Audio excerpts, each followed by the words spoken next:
Hello, everyone. Welcome to The Reason We Learn. I'm your host, Deb Philman. At The Reason We Learn, we aspire to be part of the solution. The purpose of this show is to take a good, honest, potentially painful look at the way kids are being educated. We know we can do better, and this is where we'll talk about how. Let's learn something.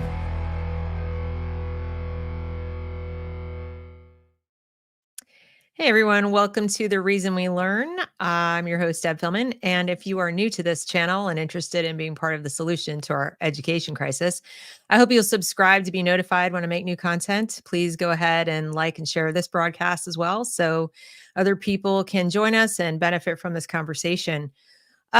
Each of these shows that I do when I interview somebody is an opportunity to hear from people who are working to, if not directly improve education, certainly help those of us who are trying to do that, sort of a teach the teacher kind of thing, and or defend individual liberty in general. This show is no exception to that. Tonight, we are going to consider what it does to our children to spend their days in a system that teaches them Marxian theories about what it means to be human and living life on planet Earth. Simple as that. And I know that sounds like so simple. What do you mean teaching them what it means to live on planet Earth? Well, it really comes down to that. Your theory of existence or theory of mind, they start with that very, very early with our kids. And we may not realize that, we may not recognize that's what's going on, and to our detriment and theirs as well. So I've invited James Lindsay to talk to us about the philosophy behind these things, because what I see is philosophy in practice in the classroom and with students, and I'm a private tutor, so I see it every day. He's an American-born author, mathematician, and professional troublemaker. He's written 6 books spanning a range of subjects, including religion, the philosophy of science, and postmodern theory. And he's a leading expert on critical race theory, which leads him to reject it. Anybody who knows anything about it would. He's the founder of New Discourses and currently promoting, well, he's not currently promoting his new book. He's been more promoting his collaboration with Logan Lansing about queer theory. And I hope you will take a look at that book as well. If you're not already a member of my Discord, by the way, The Reason We Parent, I hope you will consider joining there as well. It's a support group for parents. And you can find that at wokescreen.com/The Reason We Parent. So what made me think to talk to James this week? Basically, as I said, I've been tutoring a lot, and what I'm seeing is deeply concerning, especially amongst the college-bound seniors who have to write personal statements in addition to their other essays. These kids have, I mean, it's common now, maybe 4 out of 5, no clue who they are, except in relation to some collective or other, or multiple collectives, groups, and identities and things like that. They're so well trained to see themselves in relation to their social position in these collectives, how others they think see them externally, that when I try to talk to them about how to write their personal statements, I get something like looking into a void. These are smart kids. These are kids with A grades and high test scores. These are kids who want to go to top colleges, elite colleges, and they have concerned parents even who put them in private school in some cases, not just public. And yet, when I ask them to tell me what the most important thing they want the school to know about them is, their own personal self-perception, it always comes flooding out in terms of what groups they belong to. It comes flooding out in terms of sound bites and community statements and identity statements. And it takes me sometimes half an hour, like a whole half a session, to get them to understand what I'm asking about who they are, what's important to them, what their values are. And they kind of look like this. And when they finally get it, what I'm asking, like it's this novel concept, then the next thing that happens is, isn't that arrogant?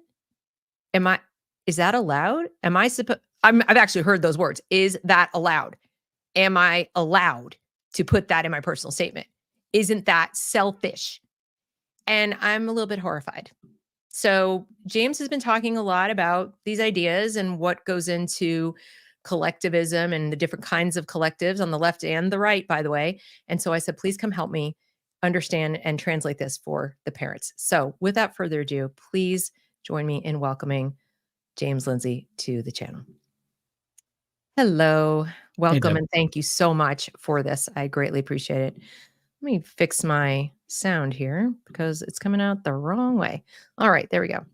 So I don't know if you were able to hear what I was saying during the intro, but as we talked about sort of privately, I'm really concerned about my students personally, but also kids, my kids, other people's kids. What I'm seeing is I think the fruit of all the stuff you've been talking about, the ideas, what you call the Marxian ideas, the Marxian religious questions about existence. And I think I'm seeing kids who are just don't understand themselves except in a social context. Yeah. And this doesn't surprise you. No, actually, while I was listening to you speak, I mean, we may end up getting pretty deep philosophically. I don't know, but a lot of people know, and it's going badly. And I'm taking my time, which is to say, I'm not really doing it. But I've been reading the history of Mao Zedong's rule in China, which spans, from the mid 1940s till he died in 1976, and I guess the pedants would say he didn't take power till 49, but the books cover 1945 through 1976. And so the third of these three books is the one that I'm about just a little short of halfway through right now, and it's about the Cultural Revolution.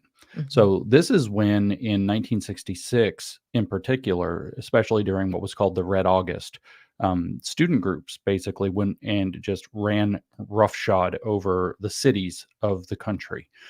They toured around and ended up in the countryside, but they didn't have a lot that they could do in the villages. In the cities, particularly Beijing, they were killing people, they were destroying property, they were just completely out of control. And that's because the Cultural Revolution group was there in Beijing and giving them cover.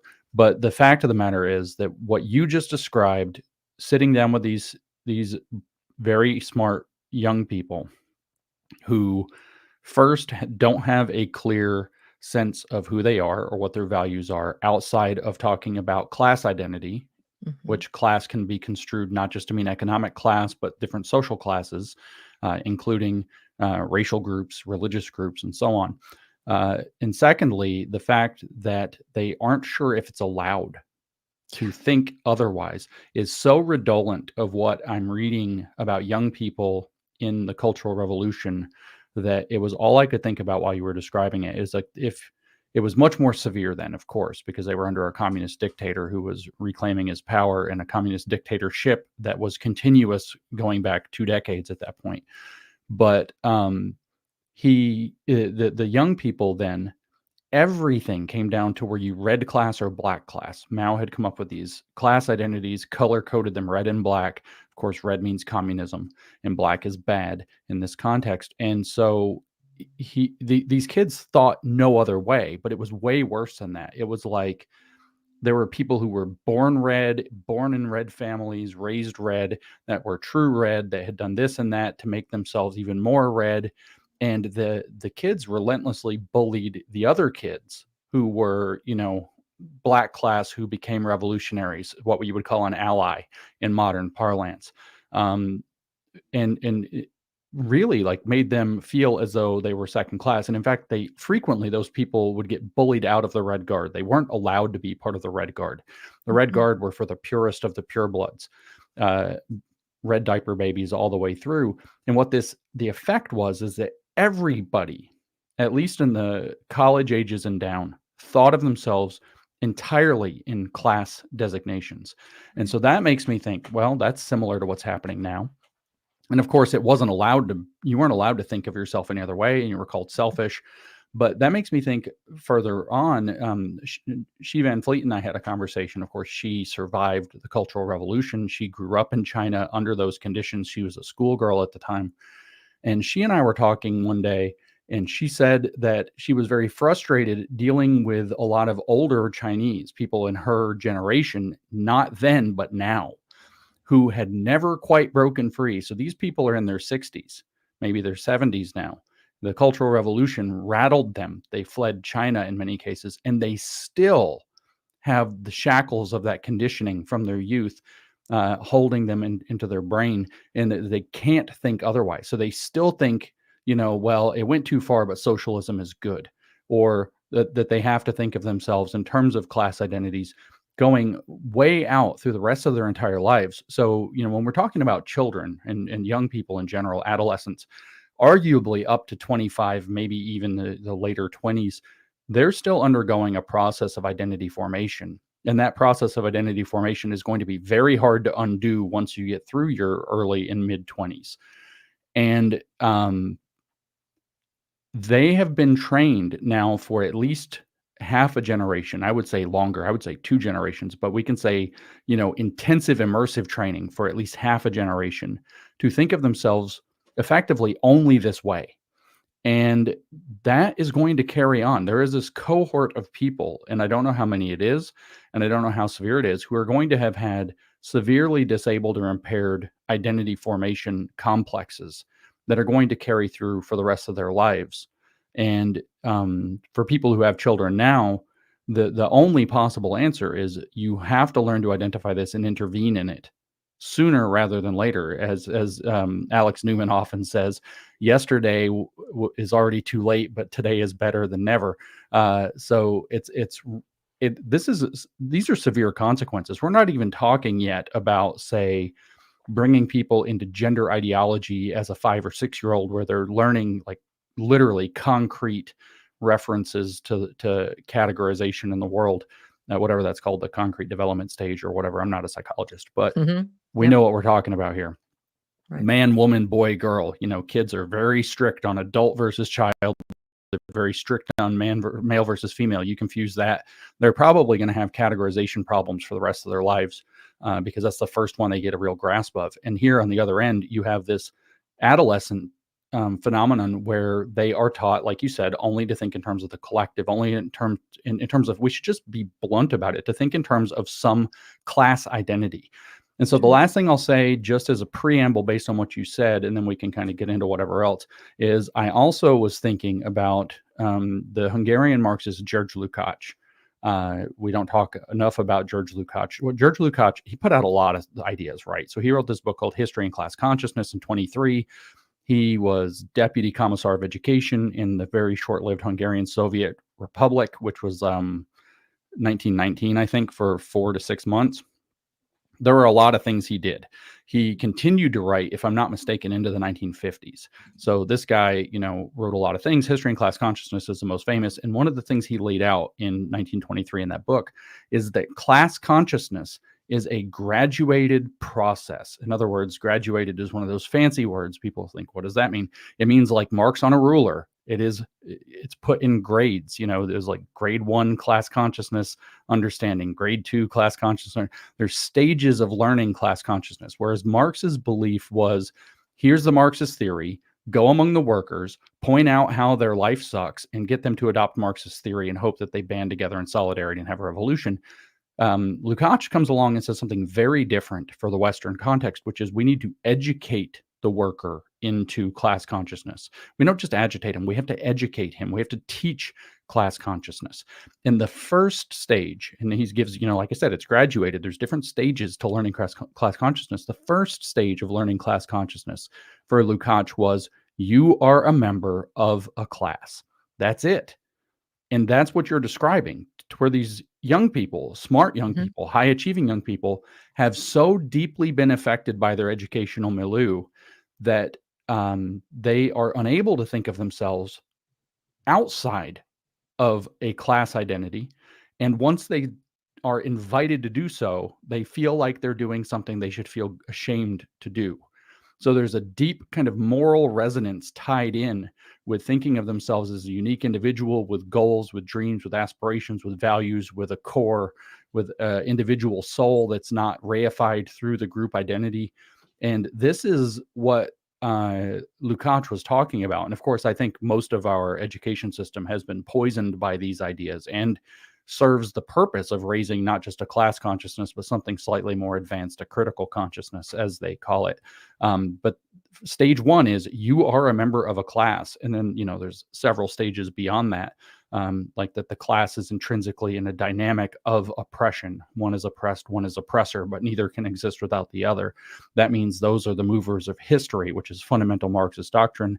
And therefore, you, even in the oppressed class, are also a mover of history. And if you're in an oppressor class, so are you. And there's a correct direction in which history moves, blah, blah, blah, blah, blah.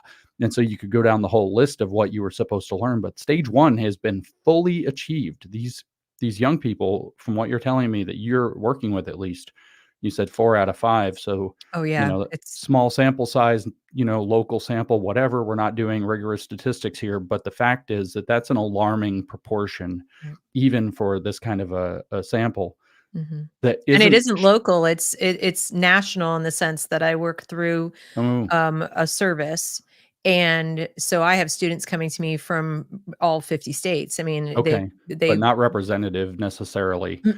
Mm, Just yeah. to try to backpedal from doing science as much as we can, because I don't think Sure, that we sure. should claim that. But yeah, what you're suggesting is that they have imbibed the fundamental foundation of a class consciousness, and literally feel ashamed to be invited to step outside of that after they can be brought to even understand it.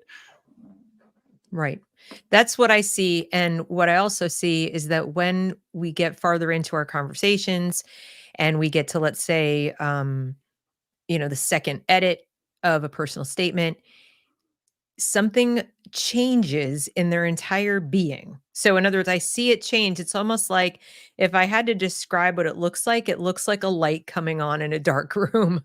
And I know I'm making it sound very bleak, but I'll be honest with you, that's a little bit what it looks like. So I've started seeing my work as a tutor to be, partly helping the kids academically with what they're doing, but also with kind of like turning that light back on that, yes, you may look back this way. You don't have to just look this way. I'm not saying don't look that way. Just remember that you have opinions and you have thoughts and things like that, and you can go in there and nothing bad's going to happen. And what I find is their personality starts to come out. They start to be more themselves, if you will. And the reviews that I've gotten, or people write comments afterwards, or I'll get notes from parents if the kid gets in or when the kid gets in, 'cause they always get in somewhere. And the consistent comment I get is either from the student directly or the parent, is they really appreciated how you help them find their voice. And I know that we hear that term now and we see it in a kind of a cliched sort of way, but I interpret it a little differently. That the kid felt like that was really me now. Ooh, look at me! Like they just met themselves for the first time at the age of 17. And I'm not please. I hope nobody hears me like making fun. I'm not at all. I'm a parent. I have a teenager and 2 young adult children, and so I'm trying to be very sensitive to this and help other parents see that this might be going on as well, and you just may not be aware of it because it's not something your kids are going to even know to talk to you about. And because it's not a dire problem like serious mental illness or something that manifests in some kind of a symptom, although I do think it can be a symptom, or it can be something that happens to kids who have mental illness. Um, it, it can be going on and right under your nose. And to your point, the longer it goes on, the longer before they start to realize that, I don't know. What are my values? What do I think? Irrespective of what all those other people think I should think or say I should think, and stop completely outsourcing it. If that doesn't start soon, going to college, especially some of these colleges, is not going to get any better. No, it'll get worse. Exactly. Yeah, So, so yeah, this is interesting. If I could just, first of all, it's obviously hopeful that, kind of even with, an hour or 2 hours or a few hours of work, you can actually awaken that you can. introspection and get it You back can. on the table. Yeah. On the I other meant to hand, answer that question. I'm so sorry. I don't interrupt you. Can you guys throw the question back? Thank you. Sorry. Real quick. Poe Movie says the entire system was built to add whatever software you want. Currently, it's crap. If we must keep it, we need to remove this from the software, though the whole thing needs undone and begun over. And reason I wanted to read it is I think you're about to talk about something that's akin to programming, or at least putting in a virus, but a good It virus. wasn't, but no, that's true. I wasn't. I was gonna actually reflect on another comment, Oh, but, okay. when we can come right back to this. But Sure. the when you were talking about how they seem to speak in your monologue at the beginning about how they seem to speak almost in like slogans Yes. and with these kind of very canned things, canned responses, canned descriptions of self, often through some kind of an identity lens or whatever. Um, and maybe even through the concept of struggle, like that their life has somehow, been outside of their control, external locus of control, and that they found meaning in some group, whatever. All of this sloganeering, though, that's also very red guard. I know less about the nitty gritties of Soviet education or miseducation, I guess, Sure. indoctrination, but that's very red guard. In the point of the slogans, if you read Robert J. Lifton, where he wrote Thought Reform and the Psychology of Totalism, the point of those slogans is to do exactly what you were just saying, is to prevent looking inward. You're always thinking in terms of the group. You're always thinking about whether or not you fit into the group that you wish to fit into or that you're supposed to fit into. You are obsessed about that. You're obsessed about whether other people do or not as well, because being able to call somebody out gets you status and harms them, protects you.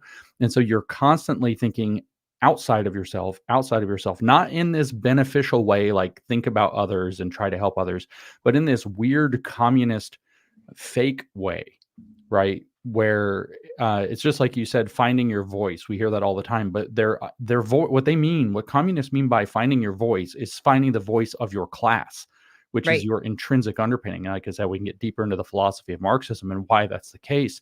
But what you're describing, I think the big takeaway is the hope that that can actually be undone. And I think that when kids actually do realize, especially these adolescents, it's probably not as much for little kids, that they can start to discover themselves as an entity with thoughts and values and aspirations and hopes and dreams and fears and whatever else, that's going to be more interesting than this weird labyrinth of identity class, uh, external thinking and sloganeering that keeps you from doing the reflection. But I just wanted to tie all the pieces of what you've said tie directly back to the phenomenon around the Red Guards, which we can assume happened in probably a more brutal and primitive methodology in the Soviet Union and Eastern Bloc. And the comment there was actually, I think, very astute. Um, this stuff has the system is designed basically to run software patches. And we have all of this critical pedagogy crap has not just been patched on, though, that I think they've actually reworked some of the hardware at this point. Um, the the the curriculum, the identity stuff bleeds into what they call the hidden curriculum underneath the actual curriculum, and so that it's not quite as simple as an indoctrination problem. This is an immersive brainwashing environment. Hmm.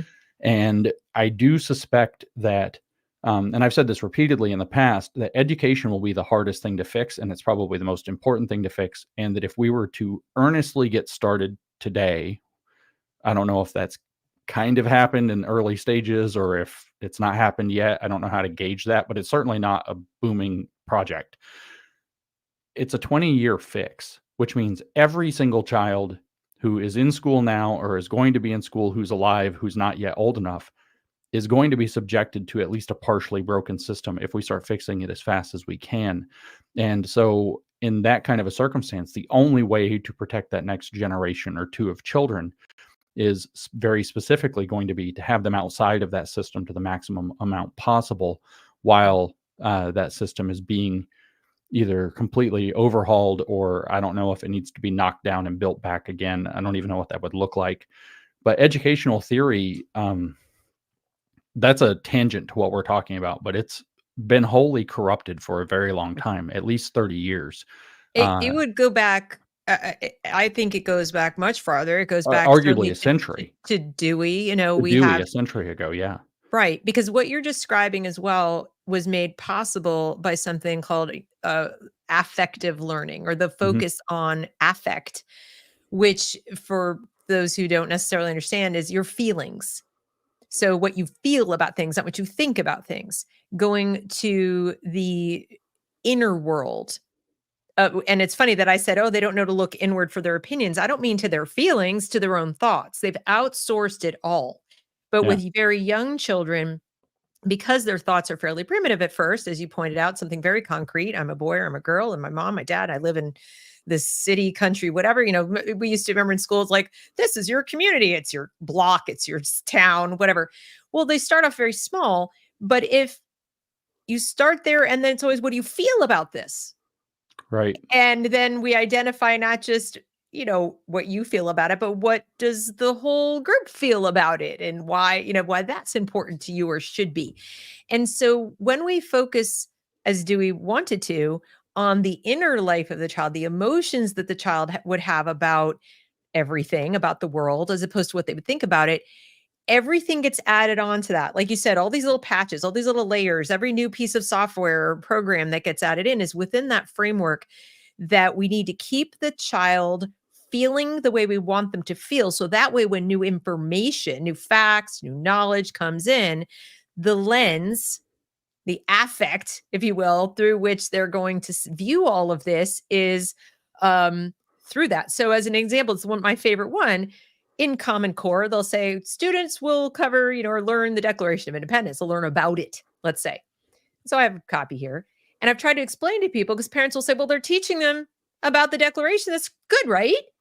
And I'll say, well, I don't know. It really depends what the teacher is saying and what they're learning about it. So if, for example, the teacher says, and we're going to read and we're going to learn what the word usurp means, and we're going to learn about the common law and this and that, okay, it could be a great thing. If instead it's like, so a bunch of dead white men who are of the upper classes, and you shouldn't like them, and they feeling bad feelings, now, while we're using this document, we're using the document, but we're using it to drive home the bad feelings, to drive home the negative self-perception of yourself as a white person, as a European, as an American, whatever it is that you want the ultimate output to be. I can use anything. I could use absolutely anything, from the American flag to the Declaration to the life story of Thomas Jefferson. I can use it all, as long as what I'm focusing on is instigating the correct feeling. I can then get them to think about it the right way. My friend Barbara talks about how you have to have the correct facts to have the correct feelings, and Yeah. we've flipped it around. Yeah, I mean, it's like that video. If you speak with the Declaration and Thomas Jefferson, that video, the viral video of today was Vivek Ramaswamy getting presented with one of these so-called groyper woke right guys who was trying to challenge him, and ends up saying that, well, Thomas Jefferson was, and he didn't say he was a slaveholder like the left would say. He was like, Thomas Jefferson was a deist and, horrible Christian and blah, blah, blah, blah, blah. It's the same exact maneuver. But I feel blessed listening to all that, first of all, that I studied mathematics, and second of all, that I studied mathematics before Common Core, because like, how's math supposed to make you feel bad? Like, for everybody? Oh yeah, everybody. Math is supposed to make you feel bad. And there was almost this weird like sadism of the math teacher that was like, ha ha ha, math is hard. When I was a math teacher, I wanted to get a t-shirt to mock my own students that just said math is hard. Like, and like, my professors were total jackasses about this. And it was like, if you can't make the cut, like, the math doesn't give a shit how you feel about it. If you can't make the cut, you can't. I had this one professor when I was in grad school, Shashikant Muley, and he would walk around with his coffee cup. And this was way before, a mug of liberal tears or whatever. And people would ask him what's in his cup. And he would always say that it was some kid who had just come in to talk to him about calculus and cried a mug of tears over his desk. And he would laugh, because it was like, yeah, guess what? 20% of this class is going to pass because math is hard, and it's supposed to make you feel bad and shut up and get good at it. So I feel really blessed that I had that, very kind of tough environment, academic environment. But now it is math too. It's all about feelings. Like, this is baked into the system all the way through.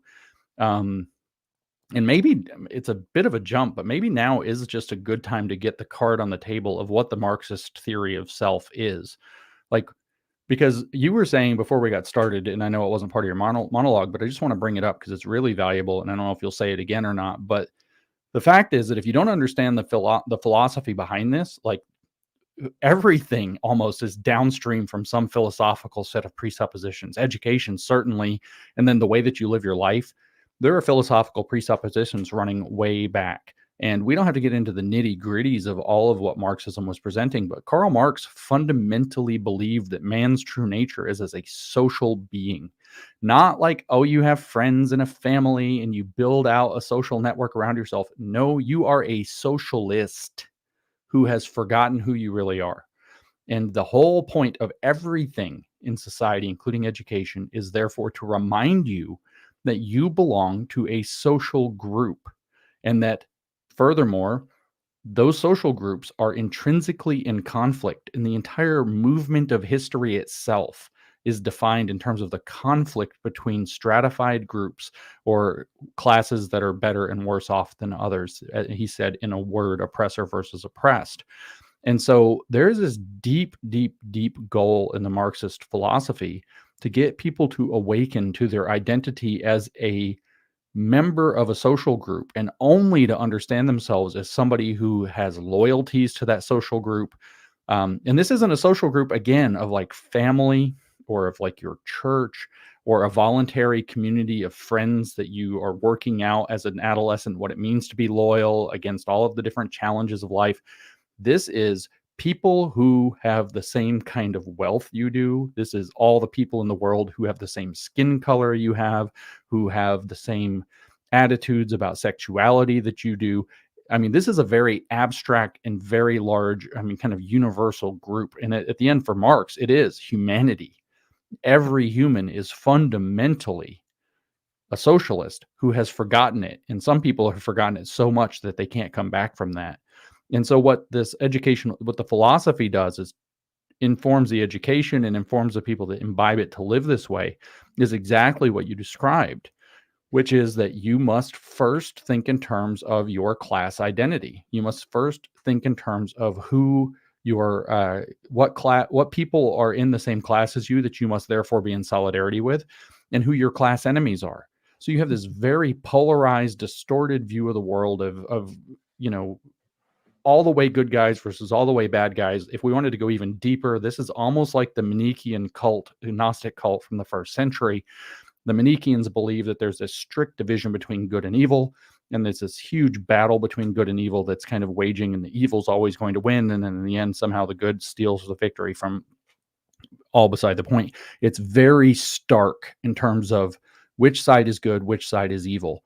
And that's how you're in complete solidarity with your class that you're meant to identify with, and you are to identify the class enemies, not the Yeah. class that you are actually in. You can be a white person, but you know who you're supposed to hate, which might be white people, or you could be a bourgeois, wealthy middle class farmer, for example, in Russia, and you know you're supposed to hate people like yourself. So finding it difficult to hate yourself, you turn on your neighbors and you destroy your neighbors' lives, kind of vicariously purging your own sin. Yeah. So this is kind of the underlying deep philosophical premise that this is all working on, that you are a socialist who forgot who you really are. You are an anti-racist who forgot who you really are. You are a queer theorist who forgot who you really are. And that their machinations are to awaken you to the true nature of your being that you've forgotten, whether it's through private property and capitalism and the possibility of asserting yourself and gaining wealth in classical Marxism, whether it's through white supremacy and racism and all of that in critical race theory, whether it's through normativity and forcing social norms on people to live ways that they don't feel comfortable with in Mhm. queer theory, et cetera, et cetera. It sounds also a lot like the UN. And as I was listening to you talk, I mean, I'm hearing other like subtext, like fixed pie theory of resources, including your true self. So this notion that there is a true self, as opposed to human beings are evolving till the day they die, like we do we ever really 100%, we know our core values, we might know our core principles, but that living life on earth is an ever changing, you change a little every day from who you were the day before. It's just so tiny that we don't necessarily acknowledge it. So this notion that there is an end point that called the true self that you are alienated from is in and of itself similar to this fixed pie theory of economics of there's only so many resources to go around and they're misallocated presently, and they're misallocated because of these evil, the good guys, the bad guys, the classes, and all these things. And when I look at UNESCO or I look at UN and they talk about whether it's the pact for the future, or you talk, or the WF with its 2030 agenda, it's all the same idea that there is a knowable end point where all the things are equal and there's a true existence, a true for each individual and in each whatever country, which won't exist anymore except superficially on a map, and that somebody else other than you knows what that is. Somebody else other than you knows what your true self is. Somebody else other than you knows what the proper allocation of resources is, and what you need to learn and be educated to know to be properly, integrated with this self you were alienated from. So as you were speaking, I kept thinking, these people are all, whatever that kind of Marxist is, whatever that kind of philosophy is that just sees the world in this way, which is absolutely objectively false. Like, we can scientifically prove that it's false. And yet they are running things truly. I mean, these are people who have very real power in the sense that they've managed to get inside the heads of the effectively educated people for the last 150 years, whatever, to get them to believe in this peculiar faith, because I would make it like a faith. Yeah, It's totally. not real, and let them believe that there's some kind of either salvation or I don't know what you want to call it, that if we pursue this, if we sign on to this, we are good and we are true and we are doing all the good things. When in fact, all I see us doing is moving, and our children are being led like cattle or like so many livestock to something that simply doesn't exist. And then when I look back over history, that abyss that they're being led to is a pit that's been dug for the bodies, or a wall that's been dug for people to be shot, because it's false, it's fake. It's like an imaginary place called heaven, only right here on earth, where this elect of people know exactly what your true self ought to be. Yeah, well, I mean, so I know we've got a question coming up, but I just point out that in the queer theory definition of queer, right? So this is by David Halperin. For those of you that have a copy of Saint Foucault and all that grossness, you can go look it up. It's on at least the standard copy. The copy I have is on page 62. I've referenced this paragraph, this very long paragraph, so many times. But one of the things he says is when he's actually giving the definition of queer, he gives a bunch of descriptions. It's an identity without an essence. It's whatever is opposed to the normal, the legitimate, and the dominant. And then he gives this description. He's like, to summarize it, sort of, he says that it is anyone who, he says it's not just gay men and lesbians, it's anyone who is or feels marginalized as a result of their sexual practices. So people who have been trained to think in their affective mind rather than their logical mind are extraordinarily prone to this. This isn't just queer theory, but think about how easy that would be. So you start thinking of yourself, especially as an adolescent, you're awakening to things you're sexually aroused by or interested in or whatever, as you're starting to figure that out. Right. You think maybe that's so super weird. You don't know what's weird and not weird yet, so you don't want to talk about it. And I feel weird about feeling weird about that. So maybe actually I'm queer, when you might be completely normal. Or, I mean, I don't even mean like that you have some kind of a latent kink. You might be completely normal, but just not know. And then imagine the same thing though, is it's who counts as the proletariat? Well, it's supposed to be the workers, right? Yeah. But it's actually workers and peasants. It could actually be anyone who is or feels marginalized as a result of their economic status. And then they attribute that That's right. to the thing And they call queer. It's like right. every bit of adolescent awkwardness that we all felt to some degree or another, unless you were like the most popular person on campus and even they had their problems, they are now taught to, that means this. That's right. Before, And it's nobody all told through us the it meant feelings. anything. Feeling, and here's the interpretation you're supposed to have of it. Feeling, here's the interpretation you're supposed to have. And by the way, here's a set of actions that you can take to start trying to fix that problem in others, not in yourself. And there's a whole theory behind it that you can learn as you get a little further into this How whole nice to be cult handed a commitment. meaning for Exactly. at a time in your life where you're grasping for meaning and you're confused about who you are. And this is, Sandra says, for teens, the worst thing to be is ordinary or normal. That is why queer theory is so attractive to them, anything but normal. Also, I would argue that is why mental illness diagnoses are becoming part of a child's identity, That's child, right. teenager, to the point where they aren't looking and their parents aren't even looking to help them get well. Yeah, that's right. And I think that this is also a partial explanation for why young women are more susceptible to a lot of this than young men are. Young women are, I think, much more kind of interested in standing out in social ways, whereas young men are like, I'm going to build a jet engine in my garage because it's cool, or I'm going to like knock down this thing with my tackle powers on the football field, or, I'm going to go smash a 500-pound deadlift. And so young men are not quite as susceptible to the social normativity and don't really care as much. It's actually easier to be normal but outstanding as a young man, I think, in a lot of cases than it is as a young woman.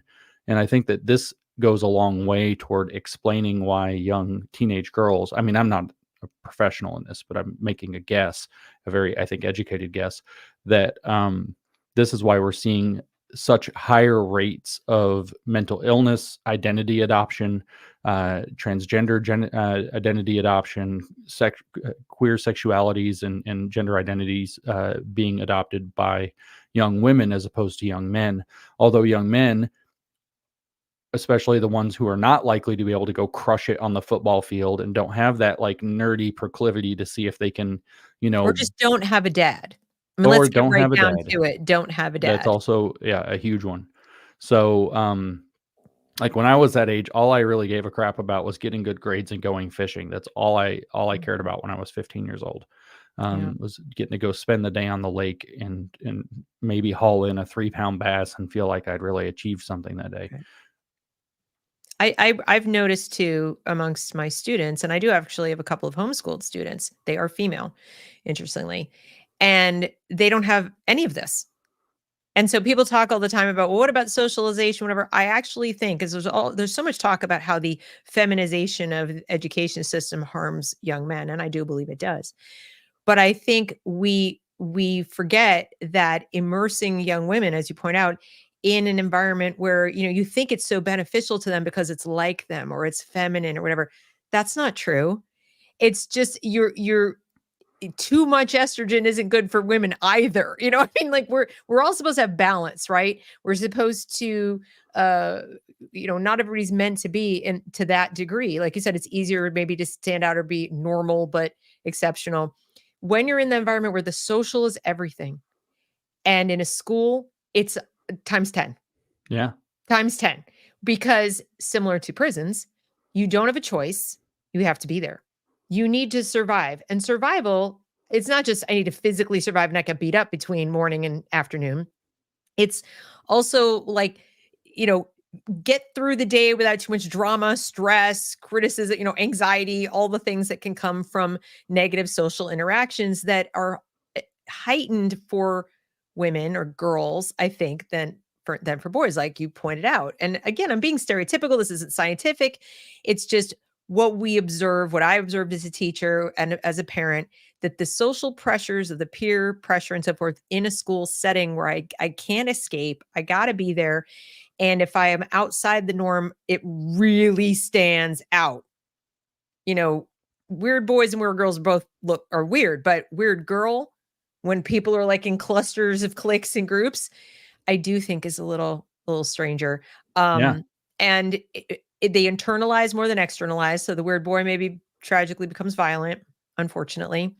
And yet the word girl tends to internalize. You see more cutting, you see Mhm. more suicidal ideation. Mhm. You see if they do decide to externalize it, it's very, very passive aggressive. So we see some really toxic things. But what does it all go back to? It all goes back to the message from a very early age that you are you only insofar as other people recognize, affirm, and approve of you. Right. Yeah, woke is effectively institutionalized toxic femininity. So it's not really great for either sex to marinate in that Mm-mm. um, day in and day out, all day long. And then in the social environment that it creates, not just amongst boys and amongst girls, but between boys and girls as well. Yeah, but I think that's just a good way to think of it, though, is that woke is institutionalized toxic femininity.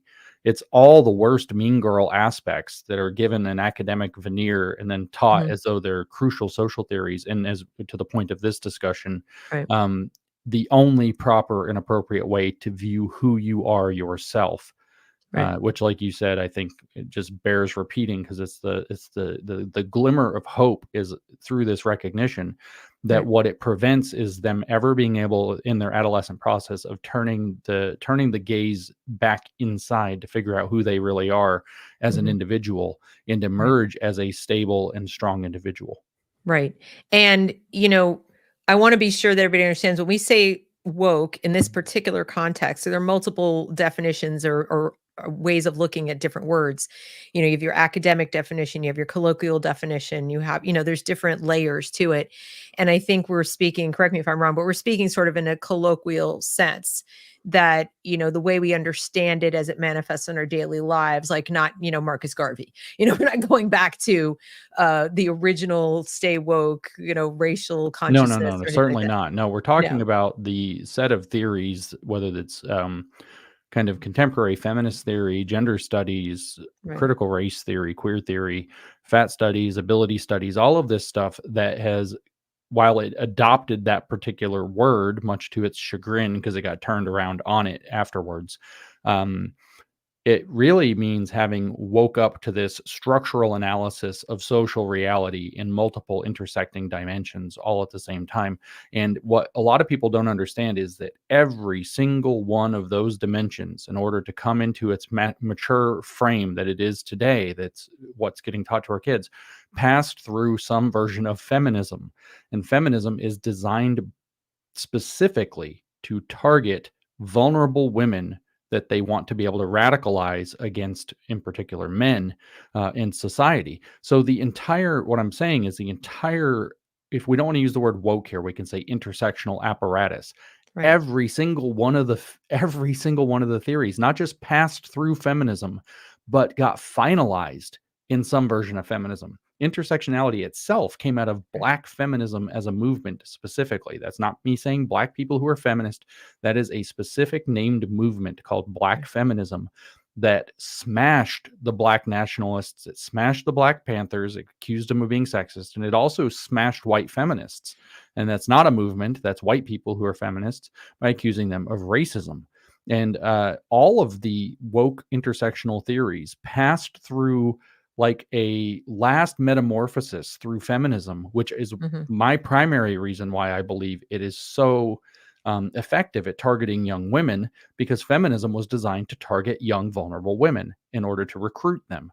And what that ends up being then is an institutionalized version of the toxic feminine mode applied to Maoist identity politics in order to get our kids to adopt what Right. works out to some kind of class or critical consciousness.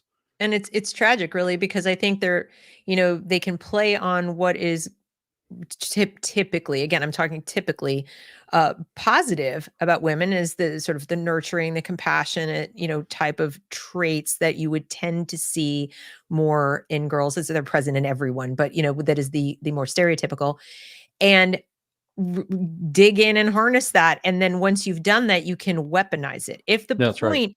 If the point of the affective learning model is social reengineering, at some point you need to get the people that you've re-engineered to join you, like in your effort to engineer people, not just side by side in their class with their friends or as teachers, but as parents, as mothers, Hmm.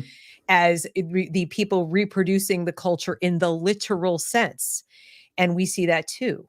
We see that with some mothers, and who will then criticize the critics. I'm sure you've heard it plenty from people like, how will you judge my child, whatever. And it's like they can't really see even the harm they're doing to their own children.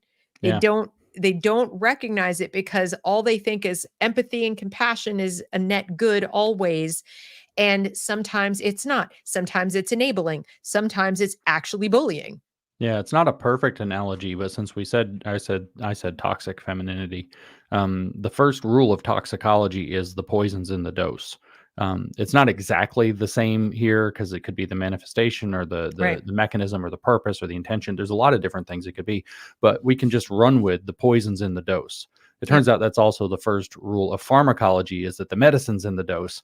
And so you can imagine, any given medicine that you might want to think of. If you don't take enough of it, if you took a micro dose, so to speak, of Right. ibuprofen, for example, it's not going to do anything. But if you were to take a proper dose, it works as an analgesic. If you take a larger dose, it works as an anti-inflammatory. If you take a super large dose, you're going to get sick because it's at that point toxic. I think it's even hepatotoxic, but I don't remember enough about why you don't take a handful of ibuprofen lore. But the point Well, it is will that kill your kidneys. empathy, yeah, empathy, compassion, these virtues, when applied blindly and stupidly in situations when they shouldn't be, so in some sense in way too large of a dose, are toxic. And Mhm. so these, frequently skewed, I don't know if even coded is the right way to phrase it, skewed toward the feminine, these social virtues like empathy and compassion and all of this can be turned up to the point where the femininity underneath it becomes toxic. And that's where you get enablement, you get the devouring mother, you get those kinds of motifs. And I think that that's exactly what, I mean, this is a huge digression, I think, from our point, but this is, I think, what woke is and what's institutionalized. So it's also what our Sure. kids are marinating in.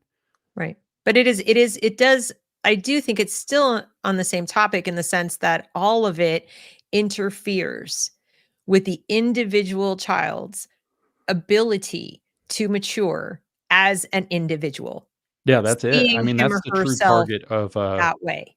that's the true target. Everybody wants to say it's just capitalism or it's private property, but the true target of communism is the transformation of the individual specifically, but the true target is very clearly to undermine that which enables him to view himself as an individual rather than a social Right. being.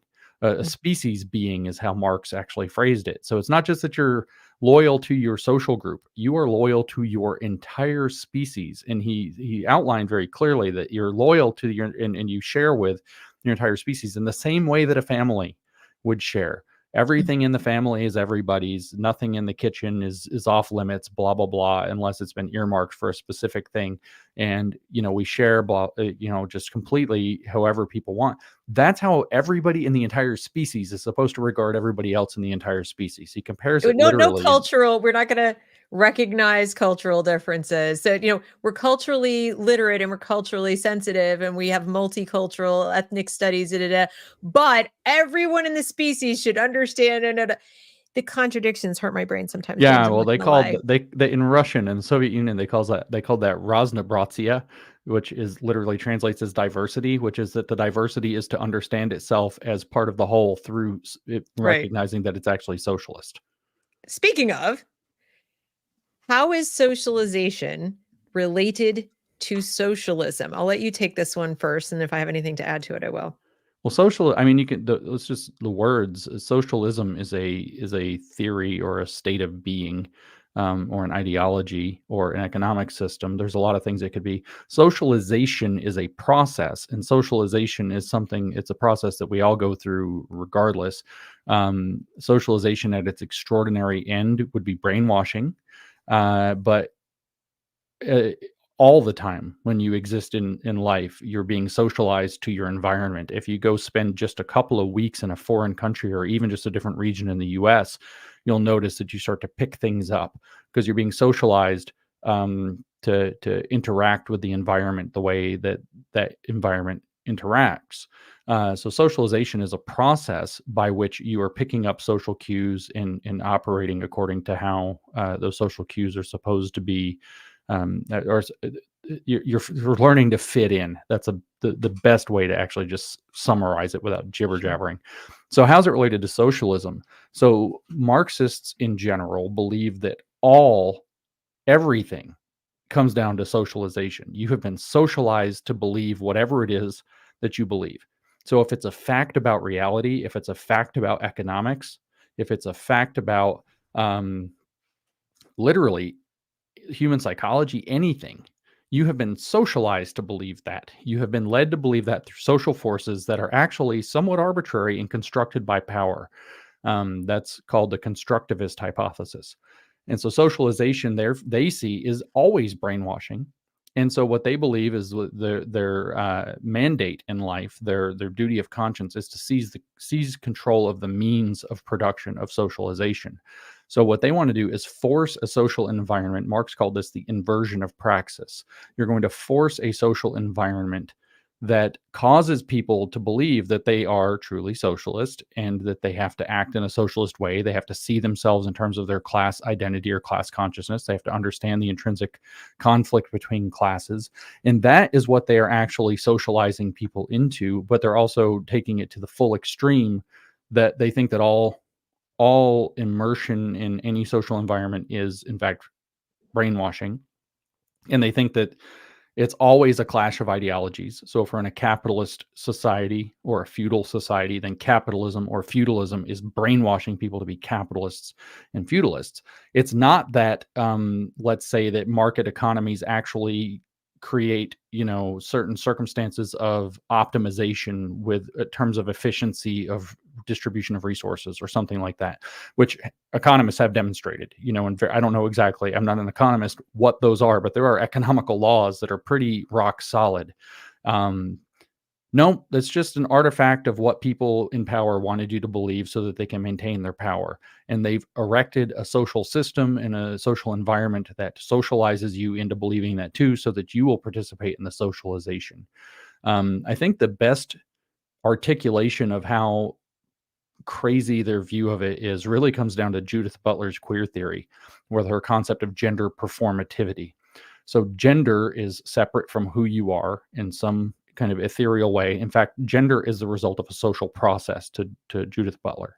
The society that you're in, contingent to time and place, has decided what it means to be masculine, what it means to be feminine in a wide variety of stereotypes. And it teaches you to, if you want to be a boy or a man or a girl or a woman, that you have to start living up to these various stereotypes and you have to live in a particular way. So then you learn to perform that role like an actor in order to fit in, and thereby you participate in the socialization not just of yourself but of everybody else as well. So you become complicit in the performative spectacle.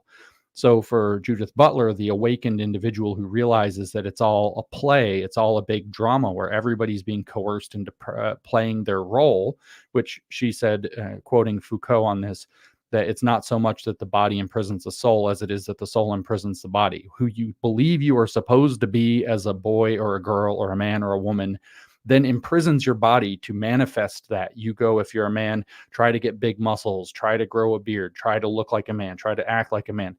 And the only people who are awakened are the drag queens, because drag queens realize that when a man is presenting masculine, he's a man performing male drag.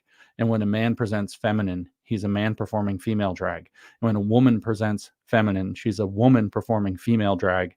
And when a woman presents masculine, she's a woman presenting male drag. But all of this is only possible, like literally everything out of your mouth that you just said, which of course is what Judith Butler wrote, in summary, is only possible. The only way somebody could say these words out loud and have anyone in the world not go straitjacket is that we have arrived at a place in human history in the West where we do not all share the same view of reality, the metaphysical assessment of existence. Yeah.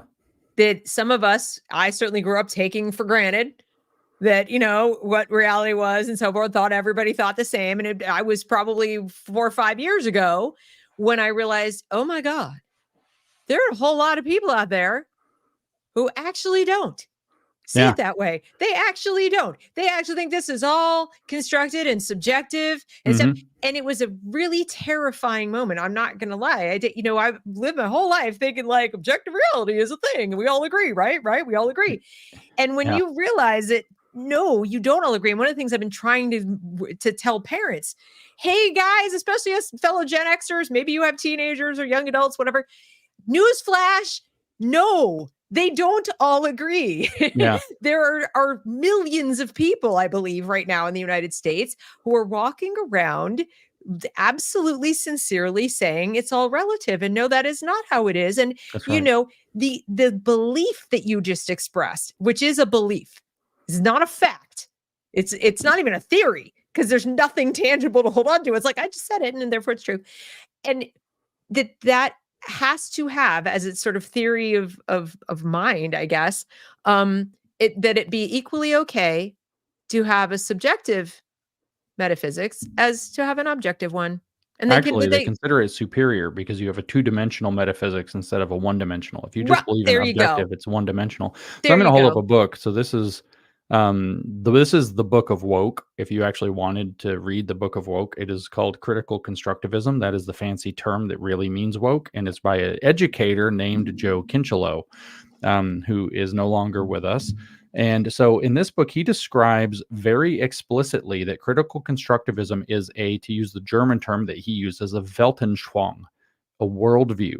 It is a completely different view of the world that the people who have adopted critical constructivism or even just constructivism hold.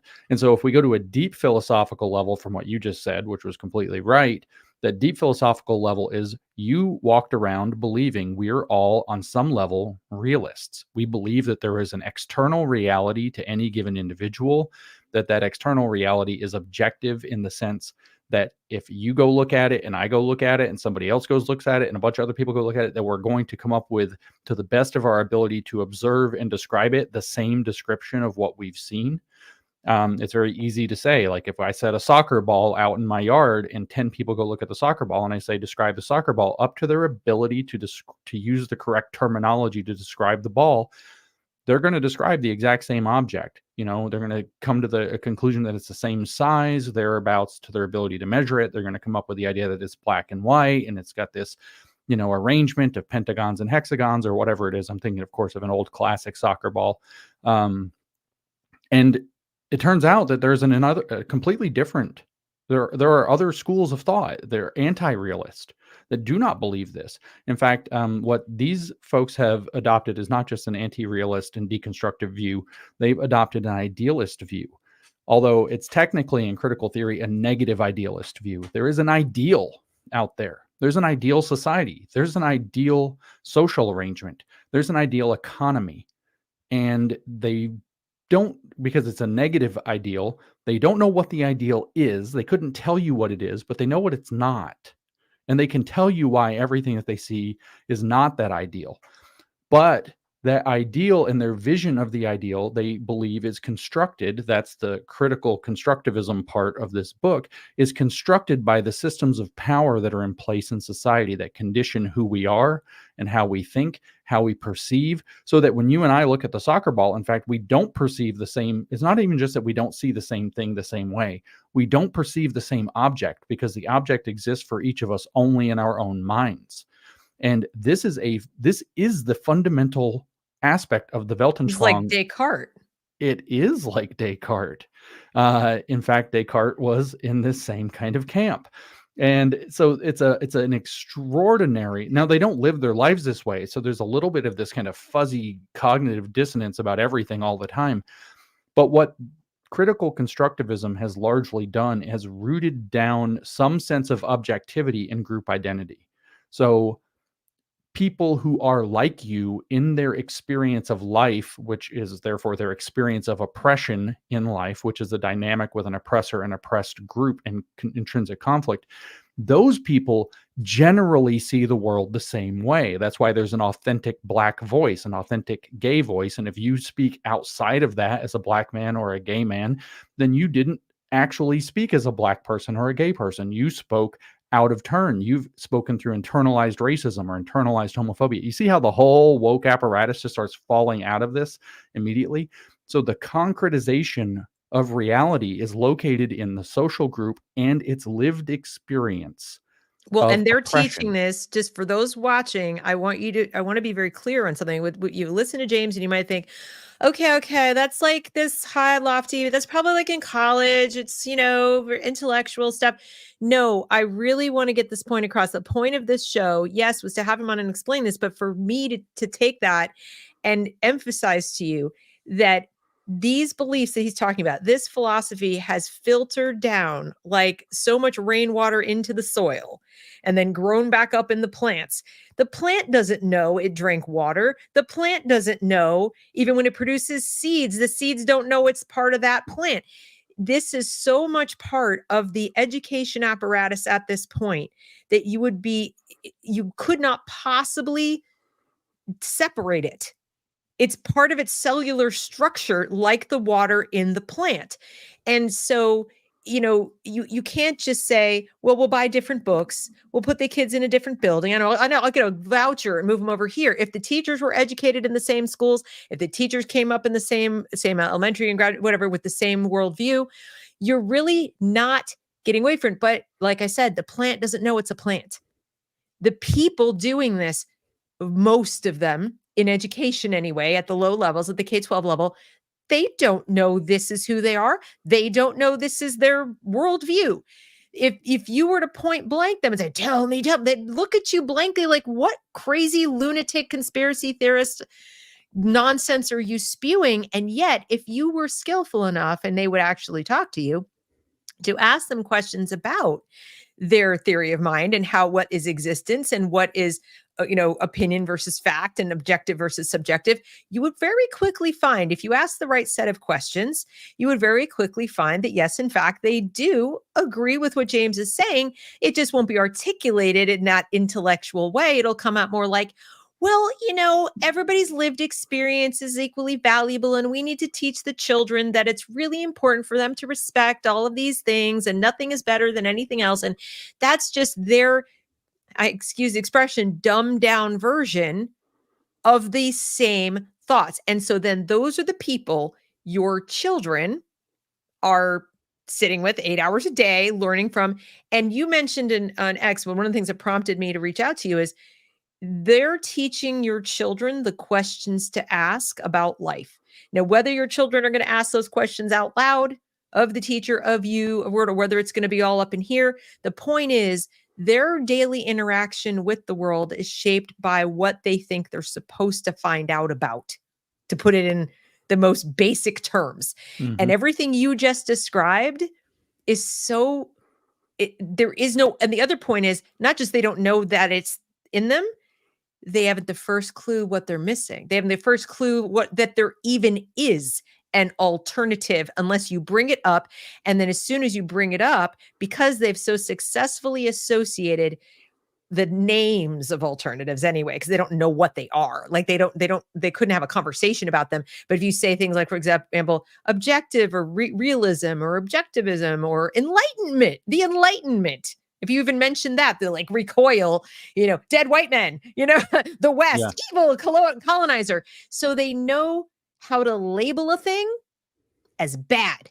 Yes. And that's the end of it. So when I said in the title, that the Enlightenment is being erased one child at a time, we've kind of just explained what it's being replaced with so that it's being erased. But I don't want you guys to get the impression that even we're at the point anymore. We've gone past the point of this is bad. Now they're not even showing it to the kids at all. And as we move farther into AI teaching and farther into misinformation, don't look over there.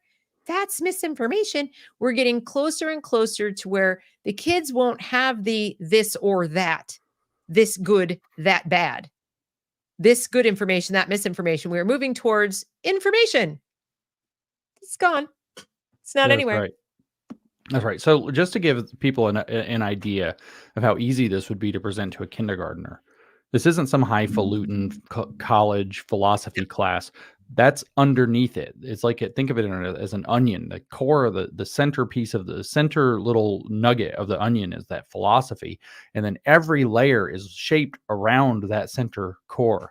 And way out here on the end, which is what you would present to, say, a kindergartner, you would say, well, let's look at the store. Let's talk about stores. You guys go to the store with your parents, right? You understand stores. Well, did you know that life is very different depending on what skin color you have? When you see a store, if you're a white person, you might think, oh, that's a place where I can buy a piece of gum. That's where I can get a nice drink. That's where I can buy whatever my groceries are that I need for my family this week.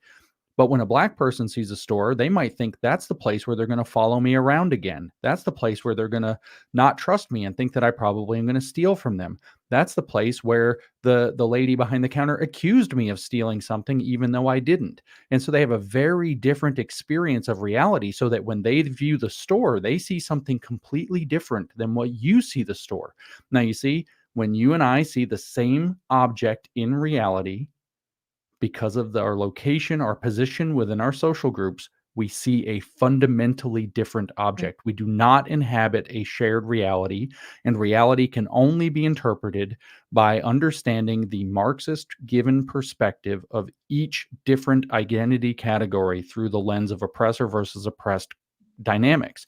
And you can start this with very young children, and you can get them to start, wow, and it's just like if I told you, hey, why don't you imagine what it's like to be a butterfly? Could you imagine flying around? And then, but can you really? No, you can't. You cannot get inside of a butterfly's head. You cannot get inside of a butterfly's psychology. We all kind of understand this. And you can get this with a little kid and say, so, this is what it's like for a white person. You're a little white girl. This is what it's like for you to go to the store. But you can't even really even imagine what it's like for your black friend to go to the store. Right. And there's a couple things, there's a couple hidden narratives in there. One is that the little black girl is an avatar for all black girls, Yep. and that all you need to know about her is that she's black. The Yep. second is that all people who work in stores are avatars for people who work in stores, and all stores are the same. So we have to That's the theory of categorize. performativity, by the way. Correct. We have to categorize the world into these finite. That's why I said everything has a finite quantity. And children will readily believe this because remember, their perspective, the world's very small. Hmm. They neither have the cognitive ability to think in abstractions and pass their own experience, nor do they tend to get out much. I mean, they get, they're in like a little sphere of whatever it is. And so it's very easy to persuade them that what you're saying about things they've never experienced is true. Remember, you're big, they're Because it's not small. just trickery, though, because think about how your black friend probably feels when they go to the store. So Mhm. the affective side, actually, don't you think it would feel really bad for her if she got followed around in the store and accused of stealing just because she's black? Would that be fair? And they can get the affective side turned up to 11 to latch this into the developing psychology Right, and worldview of the child, such that as they grow up, they right. end up at 17 years old sitting in front of you trying to figure out how to write their college mission statement or their personal statement, and they don't even think it's permissible to talk about their own values and goals without having done all of the possible acknowledgments of group identity, which they think are actually what represent them, and all Right. of the canned slogans that they've learned that attach to the avatar like view of the world that they've been given through this proxy theory, these Marxist or Marxian theories of how the social world around them actually operates. There's another thing that parents don't recognize is how this works backwards when they into their own ability to learn from the material they encounter in school, let's say from a book. And another example I'll give you is I'm tutoring a 6th grader. We are reading the book, the Old Yeller. You probably heard of it, the movie, whatever. Mhm. And it takes place in the late 1860s, and it's a boy who lives out in Kansas, and his father has to leave for a few months and drive some cattle to Abilene. And of course, for me, I know the history, I know all this stuff, but I didn't always. And I'm sure when I read the book way back in the way back, I had a dim recollection of 4th grade history, social studies. They taught us about the Civil War, but I didn't know the details. And yet, I don't recall ever being as confused as some of my students are. This is one student, but it's pretty typical. When they turn to look at material that isn't about the literal present. So in other words, a book that was written, last week about one of these types of woke topics, right? So we go and we pick up a book of classic literature and the child is reading it and I asked her how many chapters. I read 4 chapters. Okay, well, can you summarize just quickly what's happening so far in the story in your own words? She even though she read it and she could read aloud to me. She read aloud. Her reading is perfectly fine. And I try to tell parents this all the time, that reading comprehension is not a failure of the child's ability to decode or even to understand 90% of the words. She understood the words. There were only a couple of words that she did not know the definitions of, and they were pretty, anachronistic things about saddles and stuff like that from the time period. But I said, okay, she had absolutely no idea what was going on. And and that's okay, because somebody might say, well, Deb, she didn't know the history of the Civil War. Okay, fine. But when I tried to have a conversation about it, until I really dug in and asked her questions like, now imagine I pull up a map. I show her where Kansas, where they were in Kansas relative to Abilene. And I said, okay, now how are they getting there? Oh, well, they're riding horses. Okay, well, let's map it out and put on the walk thing on the map. And how long is it going to take to go? Ooh, months. So we started having a conversation about the perspective of this boy. First of all, he's 14. His dad's leaving him in charge of the whole farm and the whole family and fighting off critters and all this stuff. But I had to sit and talk her through the perspective of this person for her to even begin to understand. So for all the empathy, all the compassion, all the subjectivism that they're being immersed in, it is very present, like tunnel vision right here, all that you could possibly imagine and nothing beyond that. We're not going to have perspective about the past. We're not going to have perspective about people older than us to any significant degree, because that's bad too. And so just watching her struggle, now eventually she actually got to really like it. At the end of our session, she's like, this is a lot more interesting than I thought the book. She thought the book was boring. And once I got done explaining about this different shift in perspective and she was able to kind of go with me there, suddenly she's like, wow, they had to walk to Texas? So picture your child sitting in class and there isn't a teacher and there isn't a sage on the stage who's saying you need to have perspective, and no, you can't know everything. And it's not just what you decide in your brain. There were some facts on the ground about how long it took to get from Kansas to Texas that are relevant to the story, and you need to take them into account. The kid thinks they're bored out of their freaking mind because it doesn't relate to their lived experience, and therefore learning is boring, and therefore I don't care. And I just want parents to understand where this comes from. This isn't occurring in a vacuum, and it's not just because teachers are stupid or teachers are don't. No, this comes from somewhere. Yeah. Well, you can see where it goes too. If you've ever watched that, it's one of my favorite ever kind of man on the street videos. I forget who did it, but it's really hilarious, where this guy dressed up as a very obvious Mexican caricature and went on a college campus and was like, what do you think of my outfit? And all these people were like, that's cultural appropriation. That's offensive. That's terrible. So then he literally walks across the street off a campus to the barrio across the street, and there's all these Mexican dudes. And he's like, it's got a fake mustache. He's got a huge sombrero. He's wearing like a poncho or something. It's like, well, what do you think of my outfit? They're like, hey, it's pretty good, essay, and they love it. They're joking with him. They're eating with him and carrying on.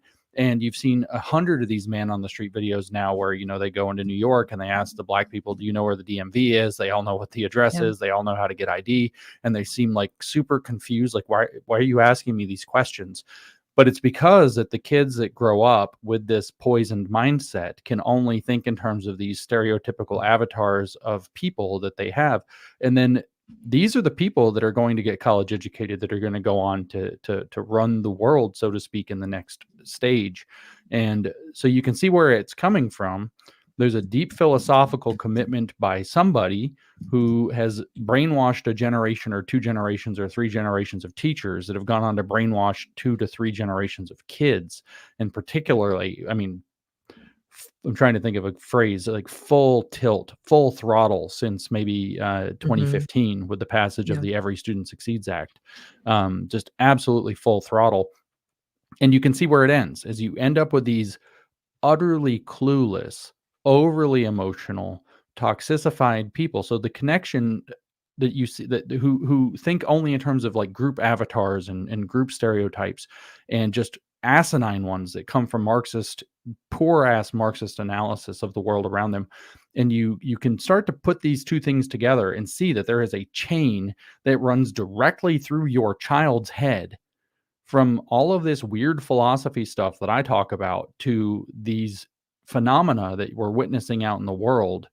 And that if we don't figure out a way in the largest number of children as possible to get that chain out of their head and start getting them on a different path of discovery and learning and depth and growth and identifying and becoming a true individual in who they really are, that we are in a world of hurt, even if we Mhm. can stop the immediate crisis in front of us, whether it's the crisis in education or the crisis more broadly politically.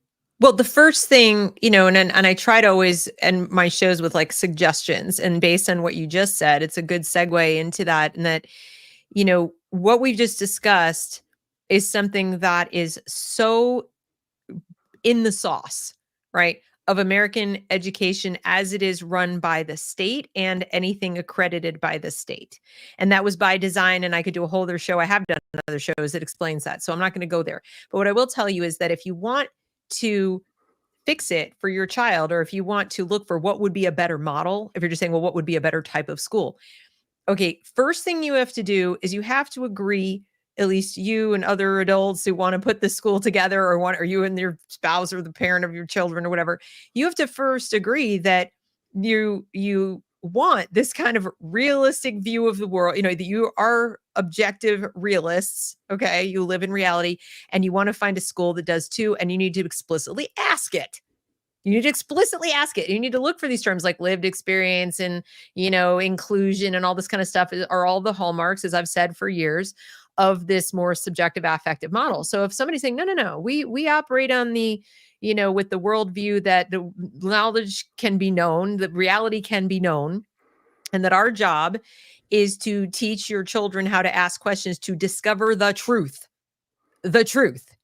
not their lived experience, but the truth. More in the old sort of Aristotelian kind of this truth is discovered, right? Not discovery learning, but that like a scientist, you are looking at something using your observational faculties, and you are discovering truth about those things. And then too, that they have a teaching approach that uses direct instruction. So what have I just been describing to you in my tutoring?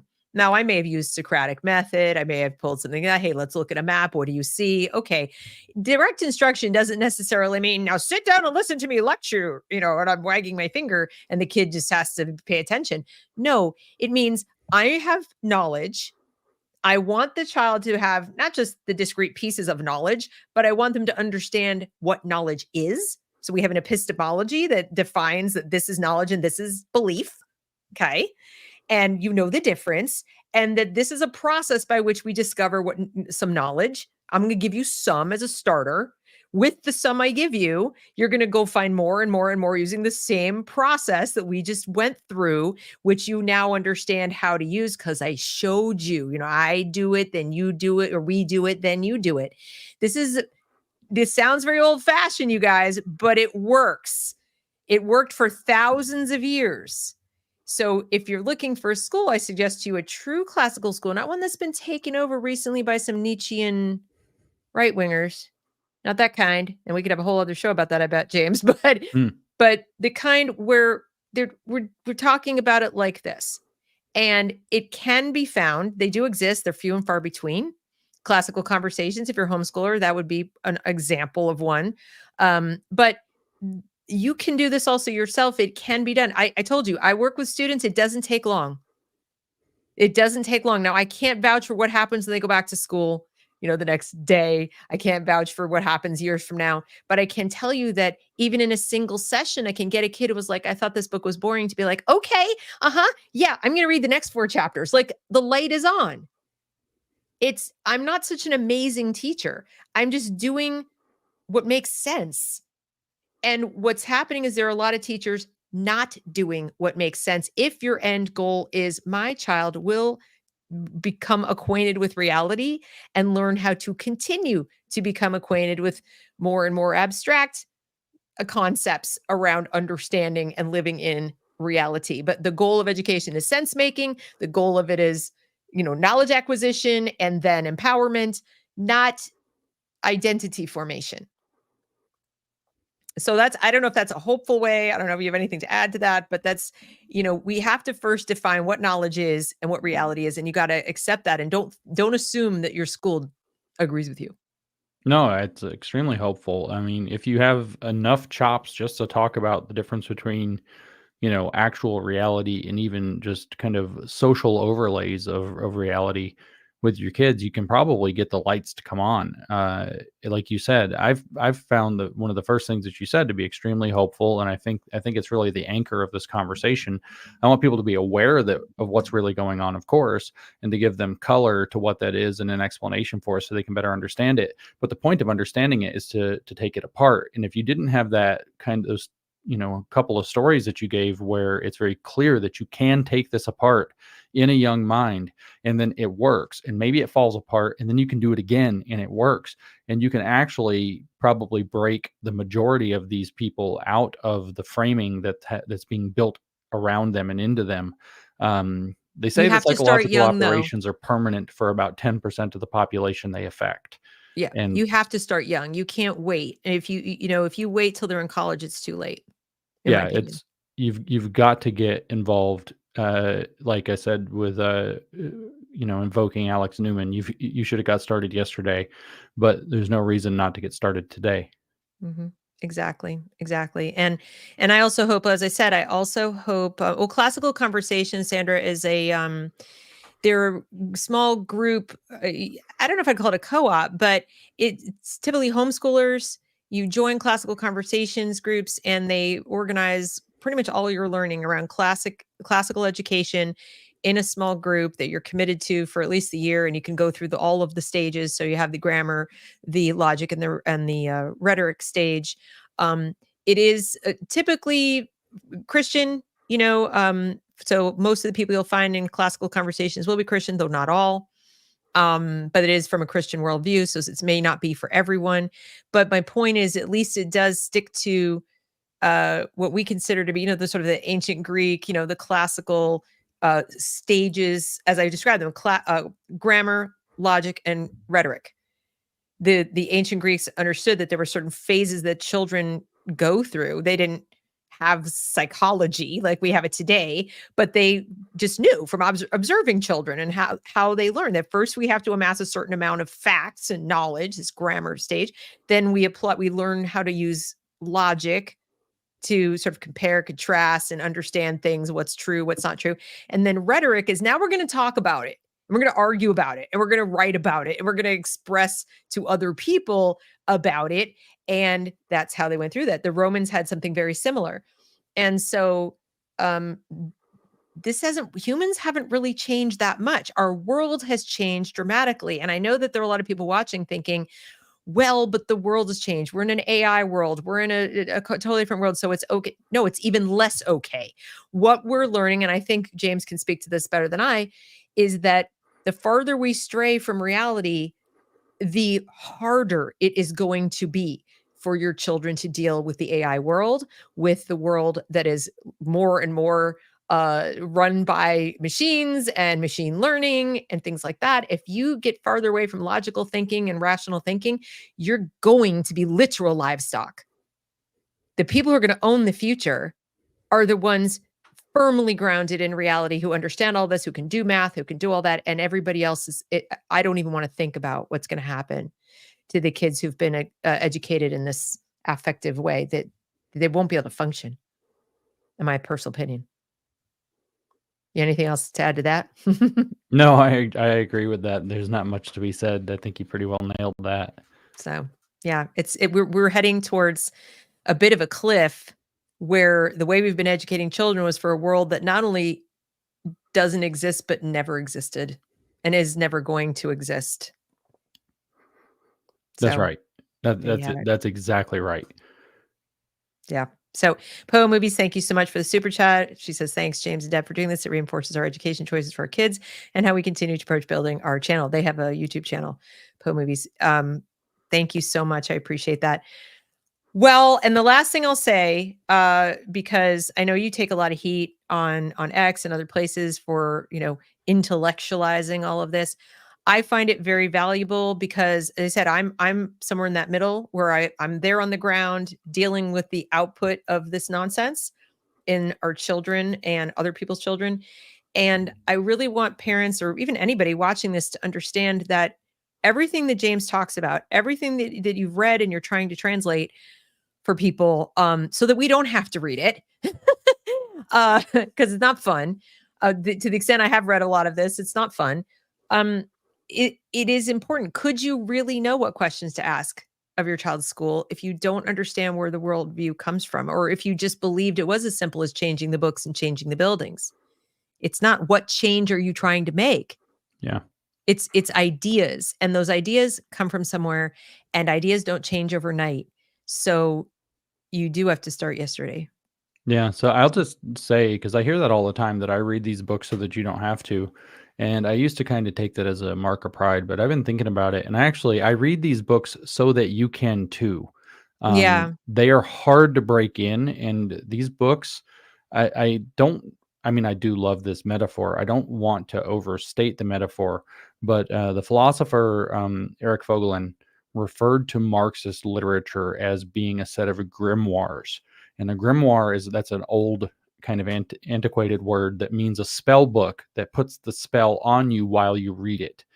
And Mm. so if you don't know how the spell is put on you, if you don't know how you're dragged into the cult, just engaging with the material, you'll come away and say, well, Marx had a point. Or maybe you're reading a fascist. Mussolini had some points about how bad communism is. Or maybe you're reading through Mein Kampf and you're reading the part where Hitler is like, I was so angry at the Marxists, and then I realized they were all Jews, and you end up falling off that cliff with him, because you don't realize that these poisoned books are actually pulling you into a worldview, a way of thinking about the world and of viewing the world, in addition to just conveying information. You can't just kind of read these naively or nakedly. So I think of what I do now as, maybe you're not going to read as many of them as I have or never will or want to, but I'm actually trying to educate people to be able to read these books for themselves. Yep. And if my analysis is wrong, I hope that they will help improve it. I don't think my analysis is wrong, at least in the big picture. But if it is, they'll help improve it. And if not, they're going to go discover things like Logan Lansing did when we wrote The Queering of the American Child. He had read things in queer theory I'd never seen. He is a very good communicator, better than I am. So he was extraordinarily effective at being able to write a book that's much more accessible than a book that I would have written Sure. about the same subject. And so I don't know that I can take credit for educating him to be able to read the stuff himself, but I know that I eventually helped. And Well, I think maybe I you was the certainly primary one. inspire people to do it. So I think it's a fair thing to say that you, by you doing it and showing that it not only can be done, but how much understanding there is to be had after that. Hopefully other people will be inspired to read those books. And to that end, I know that we had a question at some point in the chat. People were asking what you recommend. I mean, other than your own books, obviously, but what do you recommend to people right now, or what could people go pick up and read who are interested from the same perspective I am? So, like education, children, things like that. What would you say Well, besides I the mean, queering of the American child? That's a must Well, read. I mean, yeah, that's an obvious one because we wrote that for that purpose. And ideally, you're going to get to the position where you can read some of these original sources, whether it's Paulo Freire's books himself, whether it's this Joe Kincheloe book or some of his other books, whether you're reading Gloria Ladson Billings herself, whether you're reading Henry Giroux, which is a Mhm, little bit harder, I think, than these other authors. mhm. Robin DiAngelo actually wrote a number of education books that are like for dummies.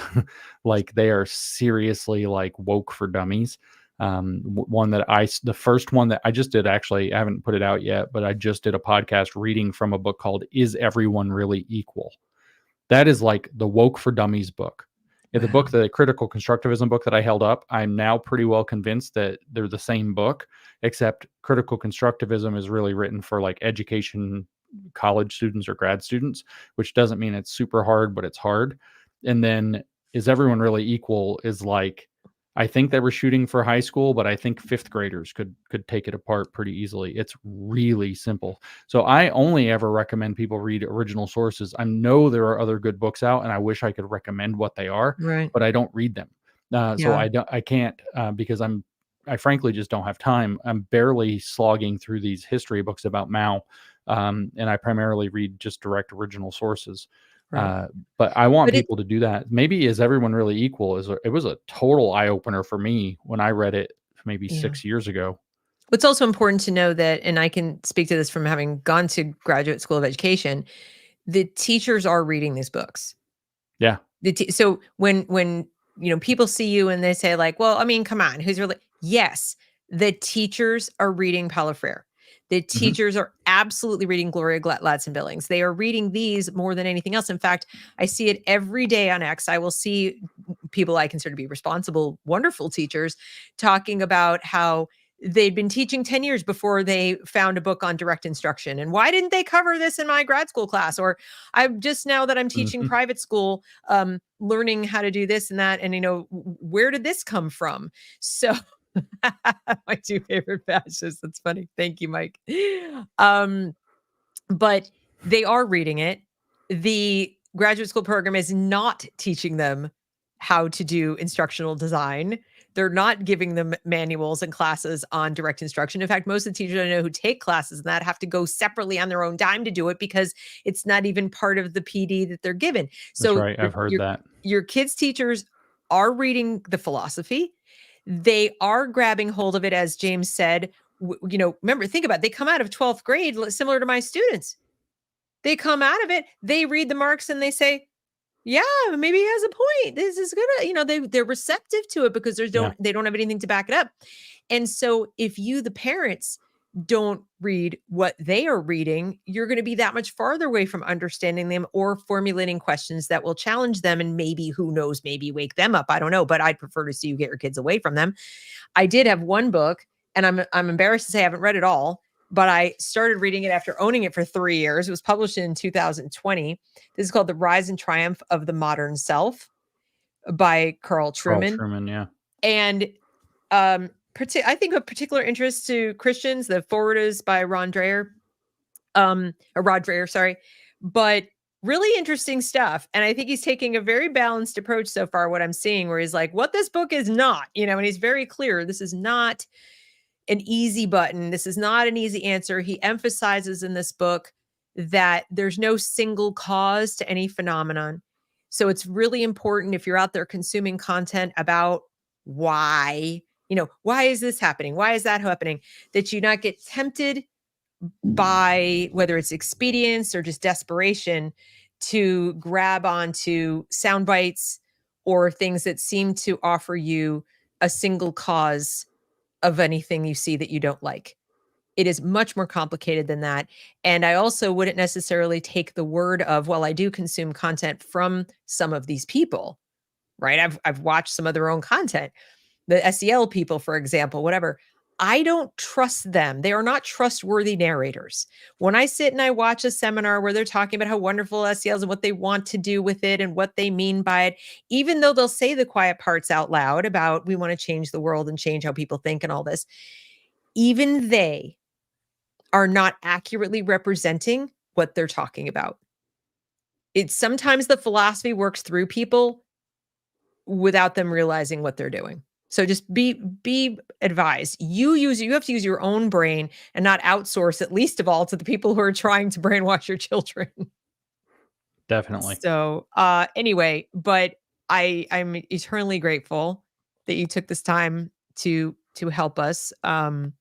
And that you do the work that you do, because I've learned a lot and I will continue to learn a lot. And it definitely is inspirational to me because I started off wanting to understand and help parents understand, but the more I read, um, the better I get, not just at helping the parents, but at helping the kids. Yeah. Because now why was I able, for example, to help the girl with the old Yeller? Literally, it was, and not to blow sunshine or whatever, right after you had done that series of posts about those religious questions, the Marx, religious questions about existence. And I realized I'm looking in the face of a sixth grader who's asked nothing but those questions her whole educational existence. And now I have to be the voice of reason. But recognizing where she's been and what's been going on helped me do that. Otherwise, I would have maybe just focused on vocabulary or focused on, a little mini history lesson or whatever. But I would think I was able to tune in a much deeper level, understanding where she was because of that. So those of you out there thinking about your own kids, or if you're a teacher or whatever, um, please do read this stuff and consider it from that perspective. It does help. Anyway, So anything else we should know? What are you working on? Anything besides people should follow you, of course, if they aren't already? Yeah, Read your books. I'm working on a variety of things all the time. Okay. Most of the stuff I've talked about, still reading through the Mao so I can write about Mao. Still trying to decide if I should go back to finishing this political warfare book, trying to Mm, decide if I should create like a massive series of podcasts or maybe a book based off of the lecture series I gave in Dallas a couple of months ago. Certainly needs to be expanded upon from what I did there. mm, So those are kind of major projects. Obviously, we got to deal with the stupid politics, which I'm not even interested in now, but here we are. Got to mm. stick with it because of it mattering to some degree. And of course, as most people know, I've shifted most of my attention, or not most, probably 30% of my attention toward the woke right phenomenon as instead of the woke left, which I think is kind of a self sustaining fight now. There's a lot of Yeah. people awake to the woke left. There are a lot of people understanding the woke left pretty well. Mhm. It feels a little bit like beating a dead horse to just kind of keep doing that Yeah. solely. And the woke right, I think, is about to flank us. So we're going to put some attention on that. No, I think that's a really good point. And maybe, hopefully, when you have some more time, sometime in the future, you can come back and we can talk exclusively about that. Because as I was looking at this book, and he was talking in the introduction, he got to a point where he did compare. Um, he says, where he talks about part two of the book. He says part two of the book looks at some important developments in the 18th and 19th centuries, starting with the thought of Jean-Jacques Rousseau, examining the contribution of a number of figures associated with Romanticism, and ending with a discussion of the ideas of Friedrich Nietzsche, Karl Marx, and Charles Darwin. The central point here is that the era of Rousseau and Romanticism, um, that with it, a new understanding of human selfhood emerged, one focused on the inner life of the individual. This thinking finds itself finds its significant critical corollary in a view of society and culture as oppressive, which we've talked about. And then he goes on and he says, this suspicion about society culture receives added power and philosophical depth in the work of Nietzsche and Marx. And these would be like almost two opposites, right? Who in different ways argue that the history of society is a history of power and oppression, and then even notions such as human nature are constructs designed to reinforce and perpetuate this subjugation. And then he goes on and he says, in the hands of Nietzsche, Marx, and Darwin, the world loses its innate teleology. Am I saying Yeah, it right? teleology. Okay. Purpose. Three effectively strip away the metaphysical foundations for both human identity and for morality, leaving the latter, as Nietzsche is happy to point out, a matter of mere taste and manipulative power games. The Romantics grounded ethics and aesthetics in the cultivation of empathy and sympathy, confident that a universal shared human nature provided a firm foundation for such. Nietzsche, and this is what you're coming into with the woke right, sees such arguments from taste as manipulative means by which the weak, same thing, subjugate the strong. And Marx sees them as a means of oppression by dominant class. The groundwork for rejecting traditional morality, both philosophical and scientific, is therefore in place by the end of the 19th century, with Nietzsche's genealogical approach to morality and Marx's dialectical materialism. The foundations have also been laid for an iconoclastic view of the past, for seeing history as a tale of oppression, and for making its victims into the real heroes of the narrative. Now, in the Nietzschean view, the victims are the strong. The Right. victims are the ones who, the weak, have been allowed to come in and take over and dominate, and the strong have been subjugated. And now the strong need to take back over and dominate the weak. Mm-hmm. And what I'm seeing in your, interaction and what you're putting out there is you're identifying that narrative building. Mm-hmm. You're identifying the players Mm-hmm. who are contributing to the narrative. And tragically, the good and decent people, many of them honestly are good and decent people who they're desperate. I think, Yeah. not all, obviously some are really quite dark, but there are also some good people who, for whom it resonates, just like the Marxism resonates for some other Mm-hmm. people. This resonates, and they, I believe, are getting sucked into it because they miss the classical liberalism in the middle. And I hope you will come back and talk to us about how, no, classic liberalism didn't fail. We kind of failed it because we keep I don't know if it's part of human nature, whatever, but we keep looking for easy answers. Mhm. And we keep thinking there's an external solution to what is essentially a problem that lives inside each and every one of us individually, probably grounded in fear that we have to overcome in order to be strong enough to live in classic liberalism.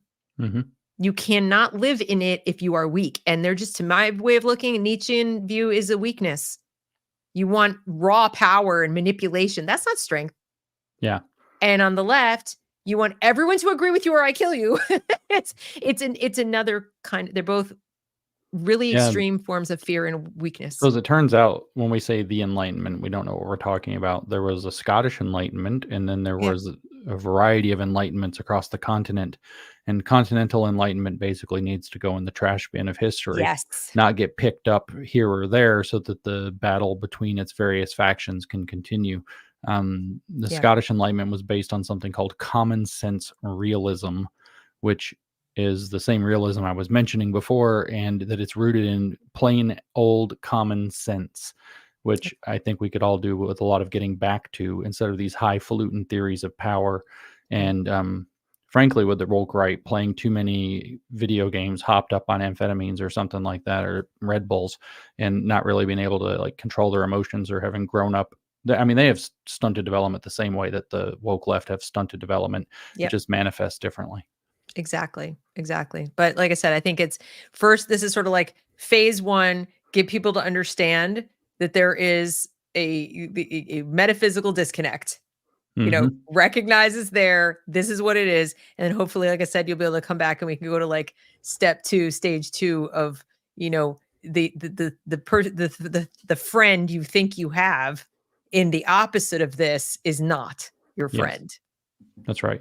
So, all right. Thank you so much, James. I'm so grateful. Thanks to everybody who joined us.